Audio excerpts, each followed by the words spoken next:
Bonsoir, bienvenue sur Mon Financier. Après avoir alterné entre hausses et baisses tout au long de la séance, et bien Paris s'inscrit finalement autour de l'équilibre en fin de séance. Paris qui continue de se chercher une tendance, ça a été le cas toute la semaine. À noter que la salve de publications était particulièrement nombreuse cette semaine. Du coup, beaucoup de trimestriels à digérer pour le marché. Des publications qui sont dans l'ensemble plutôt bien accueillis, notamment à Paris avec par exemple Seb qui s'envole de plus de 17%. En attendant, donc je vous le disais, le CAC lui oscille autour des 5180 points. La tendance reste quand même portée par l'espoir d'un prochain accord entre la Grèce et ses créanciers, les investisseurs qui s'attendent finalement à ce que la réunion de l'Eurogroupe montre au moins quelques signes de progrès dans les négociations entre la Grèce et l'Europe. Du côté des valeurs, donc ArcelorMittal signe ce soir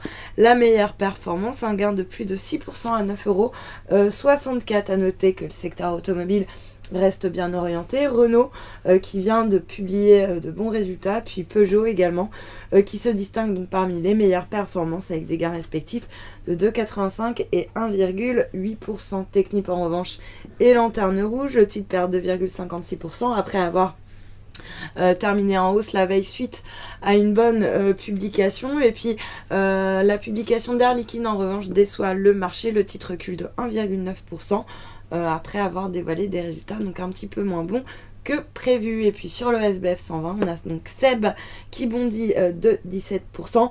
La performance est jugée excellente par les analystes. Seb qui a profité à plein des effets de change. Mais la meilleure performance du SBF 120, c'est incontestablement Inat Pharma qui s'envole de plus de 45% ce soir. Inat Pharma qui a en effet annoncé une très bonne nouvelle, la signature d'un accord de co-développement avec le géant AstraZeneca, un accord qui pourrait potentiellement lui rapporter 1,3 milliard d'euros, donc un gros contrat à la clé. Du coup, le titre s'envole. Et puis lanterne rouge en revanche, Genfit qui recule de 4,8%, on repasse sous les 41 €. Et puis pour terminer, sur le marché d'échange, l'euro lui rebondit légèrement par rapport au billet vert. On est même sur les plus hauts récents autour des 1,08.